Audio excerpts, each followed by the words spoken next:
오늘은 성령의 강림으로부터 시작된 예루살렘 교회, 나가의 다락방에서 성도들의 모임과 기도와 찬송을 통해서 시작된 예루살렘 교회가 전파가 돼서 에베소에서도 전해졌고 또 이제 교회를 이루게 되었습니다. 바울 사도가 에베소 교회를 향한 하나님의 말씀 가운데에 오직 성령의 충만함을 받으라 라는 말씀을 함께 상고하면서 주님 주시는 권면을 나누고자 합니다.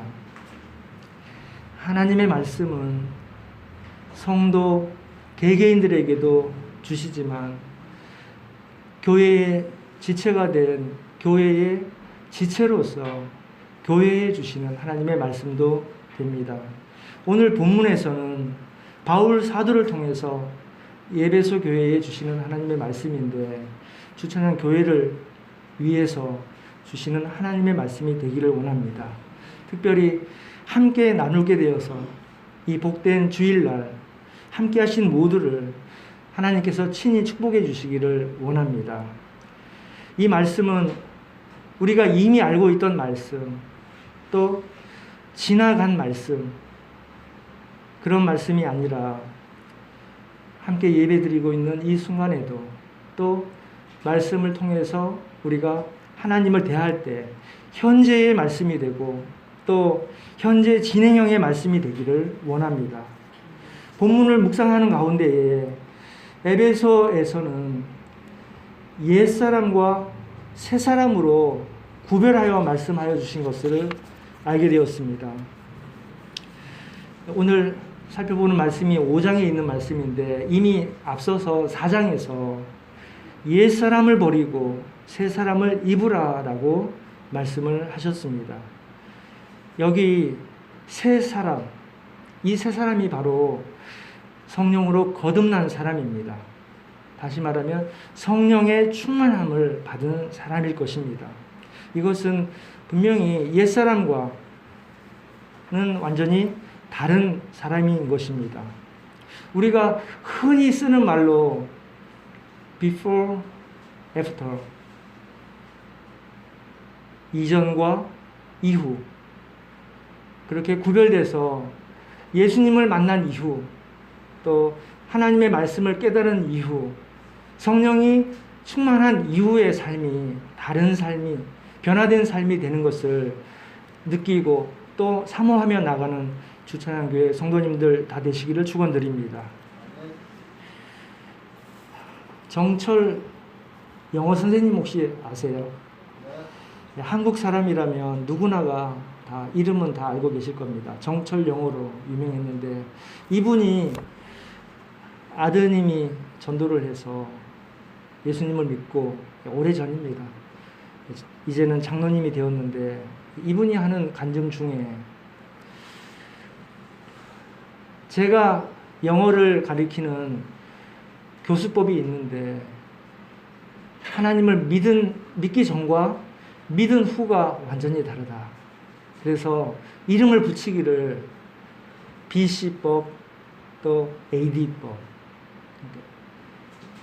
하나님을 믿기 전 영어 교수 또 하나님을 믿은 후의 교수법이 다른데 그 이후에 가르치는 방법이 훨씬 지혜롭고 또 하나님의 복음을 전하는 교육이 되어서 사명으로 알고 전하는 그러한 모습을 봅니다. 큰 공감이 가는 그러한 간증이 되었습니다. 우리가 예수님을 믿고 또 하나님의 말씀을 깨닫고 순종하는 삶, 성령 받은 삶, 충만한 삶, 이전과 이후가 달라지는 것을 누가 아느냐면 스스로가 가장 잘 압니다. 그리고 하나님께서 알고 계십니다. 또한 교회 가운데에 지체를 이룬 형제 자매들이 서로 알고 격려하고 견인하고 이끌어주는 줄로 믿습니다. 무엇보다도 기도를 통해서 우리의 영이 성장하는 것을 지체들이 또 성령께서 인도하여 주심을 믿고 성령 충만한 삶을 사모하시기를 축원드립니다.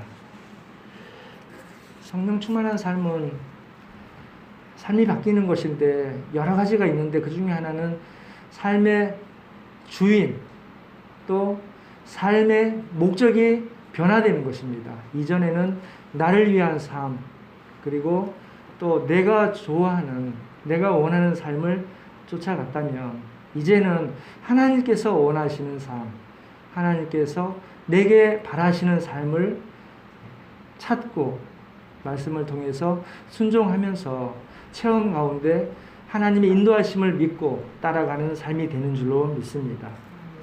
우리가 다 본래는 옛사람이었는데 주님으로 인하여 변화된 새 사람이 되었고 또 복되게 한 교회 안에서 형제 자매가 된 새 사람이 된 줄로 믿습니다.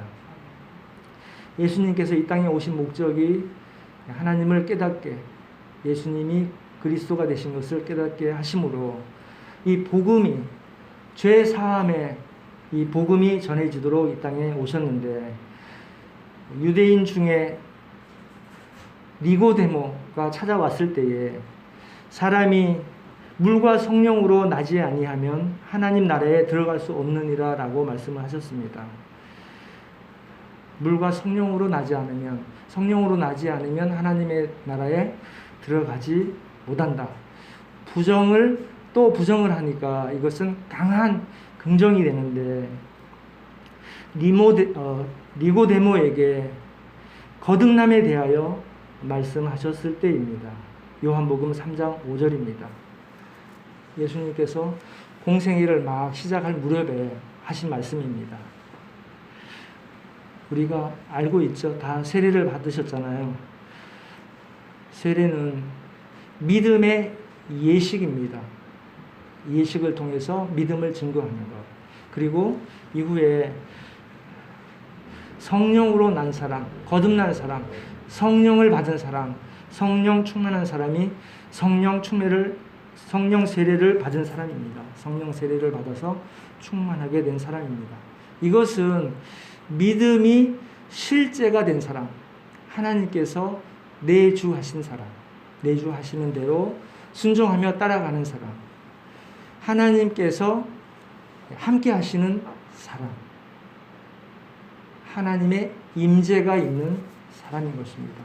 하나님의 임재가 있는 교회, 하나님께서 함께하는 교회. 이것은 창세기에 아담을 지으시고 생기를 불어 넣어 주셨을 때에 비로소 생명이 되었습니다. 이 생명, 하나님께서 주신 영이 우리에게 임했을 때에 거듭난 사람이 되는 것입니다. 이후에 출애굽한 이스라엘 백성들에게 하나님의 임재가 있었습니다. 구름 기둥과 불 기둥 함께 하시고 또 시내산에 빽빽한 구름이 구름 가운데서 강림하신 하나님의 임재가 실제로 있었습니다. 우리가 말씀을 읽을 때 그러한 하나님의 임재를 실제로 느끼게 됩니다. 믿어지게 됩니다. 이후에 회막에 함께 하셨고 또 나중에 성전을 건축했을 때에 임재하심을 확실히 알 수 있게 해주셨습니다. 마찬가지로 예수님께서 오시고 십자가에서 돌아가시고 부활 승천하신 이후에 보혜사 성령님을 보내주셔서 우리가 믿고 의지할 때에 우리 가운데에도 내주하시고 함께 하시는 성령께서 우리와 동행하시는 인도하시는 은혜가 있는 줄로 믿습니다. 성령의 충만함을 통해서 믿음으로 승리해 나가시기를 축원드립니다. 성령께서 세상 가운데에 역사하심을 말씀으로 살펴보면 예수님의 공생의 초기에 당국자들에게 핍박을 받을 때에 숨어서 말씀을 전하신 적이 잠깐 있었는데 그때에 명절 끝날 곧 큰 날에 예수께서 서서 외쳐 이르시되 누구든지 목마르거든 내게로 와서 마시라 이렇게 전하셨습니다. 요한복음 14장 26절에서는 보혜사 곧 아버지께서 내 이름으로 보내실 성령, 이 성령께서 임하시면 내게 함께 하시면 성령께서 모든 것을 생각나게 하시고 깨닫게 하시고 예수님께서 말씀하신 모든 말씀이 생각나게 하리라라고 말씀을 하셨습니다. 제자들에게 십자가 이전에 누누이 말씀해 주시고 그리고 또 돌아가시고 부활하셔서도 부활하신 직후에 제자들에게 너희에게 평강이 있을지어다 라고 말씀하시면서 또 제자들을 향해서 숨을 내쉬면서 성령을 받으라 이렇게 말씀하셨습니다. 성령, 우리가 내 주를 내 심령 안에 모시고 동행하는 삶이 하나님 임재의 삶입니다. 성령 충만한 삶이 되는 것입니다. 이것을 사모하시고 성령에 인도받는 주찬양교회 성도님들 되시기를 축원드립니다. 그들을 향하사 숨을 내쉬며 이르시되 성령을 받으라. 아멘. 요한복음 20장 22절 말씀입니다. 이후에 예수님께서는 계속 말씀하십니다. 너희는 가서 모든 민족으로 제자를 삼아 아버지와 아들과 성령의 이름으로 삼위의 하나님의 이름으로 세례를 베풀고 이렇게 말씀을 하셨죠. 그리고 승천 직전에 승천하시면서 하신 말씀입니다. 요한은 물로 세례를 베풀었으나 너희는 몇 날이 못되어 성령으로 세례를 받으리라. 사도행전 1장 5절에서 하신 말씀입니다. 이후에 승천하셨습니다. 오직 성령이 임하시면 너희가 권능을 받고 온 땅에 끝까지 내 증인으로 살게 된다. 이렇게 말씀을 하셨습니다. 우리가 알고 있는 말씀입니다. 이 말씀을 사모하던 제자들이 마가의 다락방에 모여서 기도할 때에 성령의 충만함을 받은 것을 우리가 목도했습니다. 이것이 성령의 강림이며 이 성령 강림을 통해서 교회와 성도된 그리스도인이 하나님과 동행하는 삶으로 영광을 돌리게 되는 줄로 믿습니다. 이것은 아담에게 생기를 주시고 생명이 되게 하였듯이 이스라엘 백성들에게 낮과 밤 구름과 불기둥으로 함께 하셨듯이 이 시대에도 내주하시는 성령님과 또 교회를 통해서 몸된 예수님의 지체가 된 성도들과 함께 하시는 하나님을 말씀해 주시고 그 말씀을 성취한 것을 믿고 믿음으로 승리하시기를 축원드립니다. 4장에서 말씀은 유혹의 욕심을 좇지도 않고 성령이 없으면 유혹에 쫓아갑니다. 다른 길로 갑니다.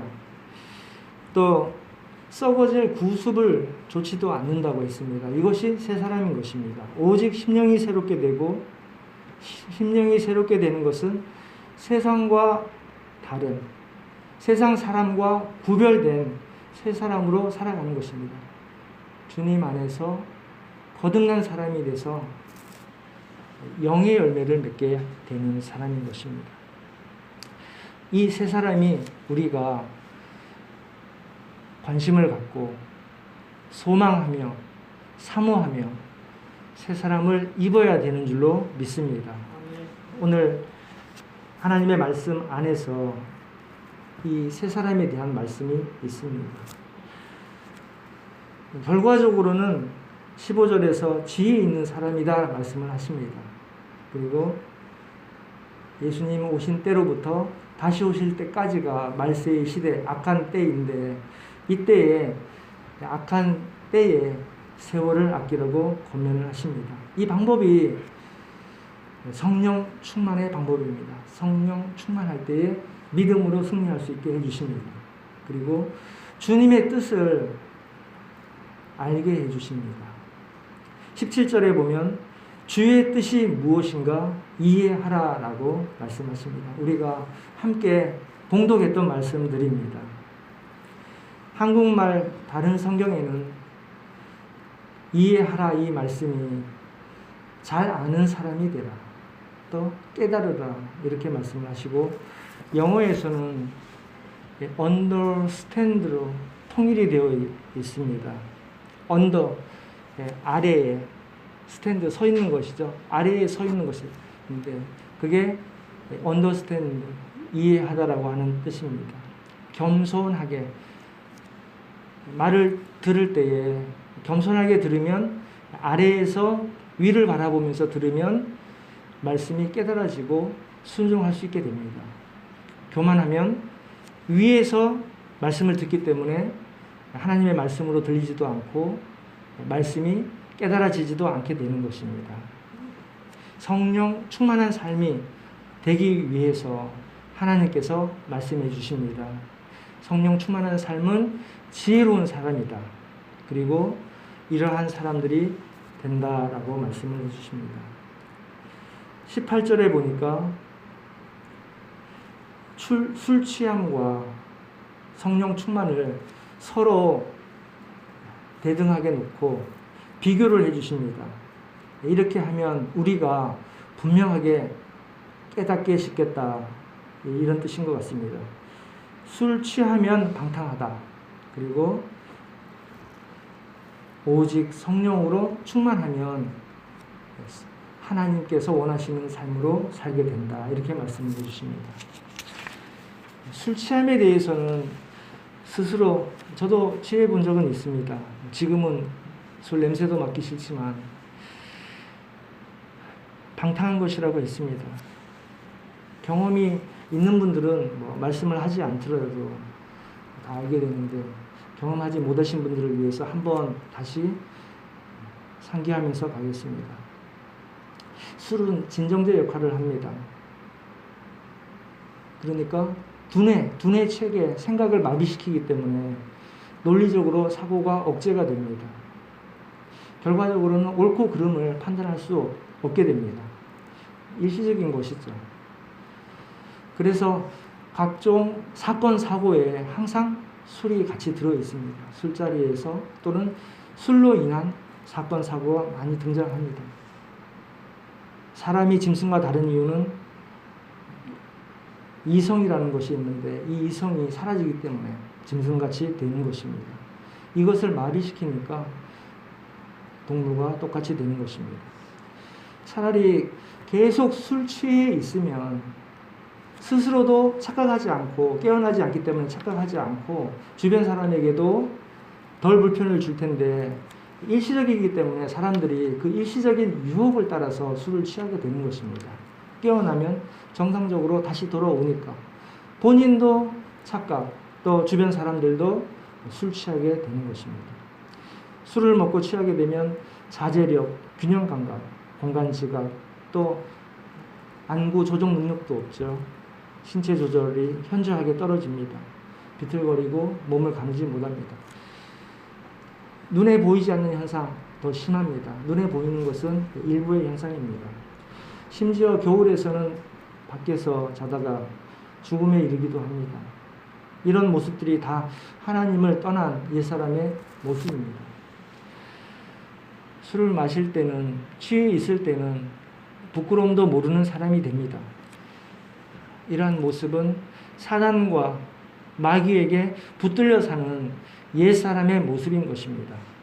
이러한 술 취한 모습과 다르게 새 사람이 되는 것은 성령의 충만함으로 주님을 따라가는 것입니다. 성령의 충만함을 받으면 어떠한 삶이 되는지 오늘 성경의 말씀으로 살펴보겠습니다. 첫 번째는 성령 충만함을 받은 사람은 예배자로 살게 됩니다. 19절을 다 같이 합독하시겠습니다. 시와 찬송과 신령한 노래들로 서로 화답하며 너희의 마음으로 주께 노래하며 찬송하며. 성령님에 의하여 성령 충만하게 되면 시와 찬송과 신령한 노래들로 서로 화답한다고 했습니다. 여기에서 시는 시편 말씀입니다. 시편 말씀. 그리고 찬송, 신령한 노래들로 서로 화답하게 된다는 것입니다. 인간적인 말, 세상 말이 아니라 신령한 시와 찬송으로 서로 화답한다라고 말씀을 하십니다. 성도의 마음은 늘 하나님을 찬양하는 예배자로 인도해 주시는 것입니다. 너희의 마음으로 주께 노래하며 찬송하며, 이러한 마음으로 주께 노래하며 찬송하며, 신령한 마음, 성령께서 함께 하시는 마음으로 주께 노래한다고 하십니다. 성령님에게 감동을 받은 마음인데 이러한 마음으로 하나님께 찬송하라고 말씀하십니다. 한 목소리로 하나님께 찬송하기를 원합니다. 나와 또 교회를 이룬 성도가 함께 찬송할 때에 하나님께서 성령 충만케 인도해 주십니다. 또 은혜를 풍성하게 하여 주시고 사랑을 느끼도록 해 주십니다. 이것이 하나님 함께 하시는 찬송이 되는 것입니다. 청년기 때에는 뜨겁게 신령함을 배우고, 또 나이가 들어서 연조가 있을 때, 노년에는 하나님의 은혜를 기억하고 예수 그리스도를 증거하는 능력이 되게 해 주십니다. 남녀 노소뿐 아니라 부한 사람이나 가난한 사람이나 아픈 사람이나 성한 사람이나 누구나 믿는 사람이라면, 성령을 사모하는 사람이라면 이렇게 주께 노래하며 찬송하고 서로 화답하고 하나님 사랑, 이웃 사랑 말씀하신 그 하나님의 말씀을 교제로 교통하는 줄로 믿습니다. 성령 하나님께서 새 영을 부어주셔서 닫혀있던 마음을 열어주시고, 또 딱딱하게 굳어있던 마음을 부드럽게 하셔서 말씀이 뿌리 내리게 하는 데에 찬양의 역사가 나타날 것입니다. 찬양할 때, 감동으로 밀려올 때에 이 하나님의 임재하심이 현재형이 되고 또 진행형이 되어서 하나님의 말씀이 내게 임할 때에 살아있는 말씀이 되게 되는 것으로 믿습니다. 찬송하실 때에 주님께서 함께 하시고 동행하시는 성령의 충만함으로 복음의 증거와 역사가 나타나게 되시기를 축원드립니다. 특별히 교회에서 다 함께 예배드릴 때에, 또 세상 삶 속에서 우리의 한 주간의 삶 속에서도 늘 찬송하게 되시기를 주님의 이름으로 축복합니다. 두 번째로, 성령 충만하면 범사에 감사하는 삶을 살아간다고 말씀하십니다. 성령님에 의해서 충만하게 된 성도님들은 모든 일에 항상 예수 그리스도의 이름으로 하나님께 감사하게 되는 것입니다. 20절을 우리가 다 같이 한번 합독하시겠습니다. 범사에 우리 주 예수 그리스도의 이름으로 항상 아버지 하나님께 감사하며. 범사에 감사하는 삶. 항상 범사 모든 일에 하나님께 감사한다고 말씀하십니다. 데살로니가 전서 5장 16절에서 18절까지에도 우리가 잘 알고 있는 말씀, 항상 기뻐하라, 쉬지 말고 기도하라, 범사에 감사하라 라고 말씀하셨습니다. 이것이 하나님께서 우리 믿는 이들을 향한 하나님의 뜻이라고 말씀을 하셨습니다. 그리스도인이 되면 이전의 삶처럼 기뻐할 이유, 내가 원하는 것, 또 기쁜 일이 생겼을 때뿐만 아니라 고통과 어려움이 있을 때에도 감사할 수 있게 됩니다. 성령 충만할 때에 하나님의 선하심과 인자하심을 전적으로 신뢰할 수 있기 때문입니다. 성령 충만하지 않으면 육신의 몸으로서는 범사를 감사할 수가 없습니다. 그렇기 때문에 내 힘으로 감사하는 것이 아니라 성령 충만을 사모하고 의지할 때에 하나님께서 감사의 삶이 되게 인도해 주시는 것입니다. 같은 상황에서도 절망을 보지 않고 희망이 눈에 보이기를 원합니다. 감사가 나오기를 원합니다. 어두운 세상 가운데에서도 빛을 바라보고 또 미운 사람을 통해서 악이 바치는 것이 아니라 미운 사람을 긍휼히 불쌍히 여길 수 있는 넓은 마음이 되기를 원합니다. 괴로운 것이 보이고 불평, 원망, 탄식이 나올 때에도 하나님께서 내 영혼을 구해주신 것을 감사하기를 원합니다. 육신으로서는 되게 어려운 이 범사에 감사하는 것이 믿음으로 또 성령 충만함으로 늘 감사할 수 있는 복된 삶 되시기를 축원드립니다. 세 번째로는 성령 충만하면 말씀에 따라서 서로 복종하는 삶이 된다고 말씀을 하십니다. 21절을 다 같이 합독하시겠습니다. 그리스도를 경외함으로 피차 복종하라. 아멘. 그리스도를 경외하고 예수님을 하나님을 두려워하고 어미하고 또 은혜를 사모하면서 하나님을 사랑하면서 이웃을 사랑하기 위해서 피차 복종한다고 하십니다. 서로 사랑하는 것입니다. 사랑하기 때문에 복종할 수 있는 것입니다. 성령님께 의지하여 성령 충만하게 된 성도들의 특징은 그리스도를 경외한다. 또 서로 겸손하게 섬기는 삶을 살아간다고 말씀을 하십니다. 복종하는 것은 내 권리를 내세우지 않고 다른 사람들을 섬기고 세워주는 것입니다. 이것은 세상과는 완전히 다른 하나님의 나라입니다. 주님을 모신 교회의 지체들, 교회에서 가능한 것입니다.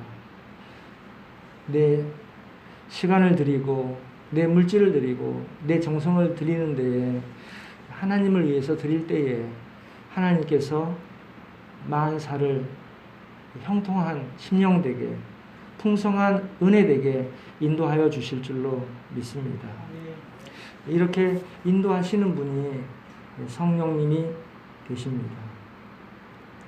서로 나이가 많고 또 적고 남녀, 직분 이런 것 관계없이 피차 서로가 하나님의 말씀을 가까이 하고 배우고 서로 섬기며 세워주는 것입니다. 이것이 교회를 이룬 지체들 간에 서로 연합이며 또 평안과 기쁨의 교제가 되는 것입니다. 이것이 지식을 넘어서 현재 진행형으로 순종하며 열매를 맺는 지혜 있는 사람들이 다 되시기를 주님의 이름으로 축원드립니다. 이제 말씀을 정리합니다. 바울 사도는 다음 장에서 구체적으로 말씀을 해주시고 계십니다. 주님께서 긍휼을 주셔서 긍휼히 여겨주셔서 성령 충만으로 인도해 주시기를 원합니다. 성령님은 보혜사이신데 이 보혜사께서 우리에게 해주시는 가장 큰 도움은 우리에게 아버지의 뜻을 깨닫게 해주십니다. 이것이 하나님 아버지의 뜻을 깨닫는 것이 성령 충만한 성도의 복입니다. 하나님께서 주시는 축복입니다. 세상 사람들은 세상을 다 살아본 후에, 육신의 경험을 다 해본 후에 알게 되는 것을 그리스도인들에게는 해보지 않아도 미리 알게 하시고 지혜를 주시고 그 길을 인도해 주십니다. 부족하고 연약해도 채워주시고 강하게 해주시면 성령 충만한 지혜를 얻어 세상을 분별하게 되는 것입니다. 세월을 아끼게 해주십니다. 성령 충만할수록 하나님과 하나님의 뜻을 잘 깨달을 수 있도록 도와주십니다. 이것이 앞에서 말씀하신 understand, 이해하는 것입니다. 성령 충만한 상태에서 하나님의 말씀을 듣거나 읽을 때에, 묵상할 때에 이 말씀이 내 안에 들어오고 현재가 되고 진행형이 되는 줄로 믿습니다. 언제나 늘 하나님의 말씀으로 하나님과 동행하시는 삶이 되시기를 주님의 이름으로 축원드립니다. 기도하시겠습니다. 은혜가 풍성하신 하나님 아버지, 성령의 충만함을 더욱 사모하게 하여 주심을 감사합니다. 성령 충만으로 인하여 지혜 있게 하여 주시고 세월을 아끼게 하여 주셔서 하나님의 말씀을 붙잡고 승리하며 풍성한 열매를 맺도록 도와주시옵소서. 우리 주 예수 그리스도 이름으로 기도드리옵나이다. 아멘.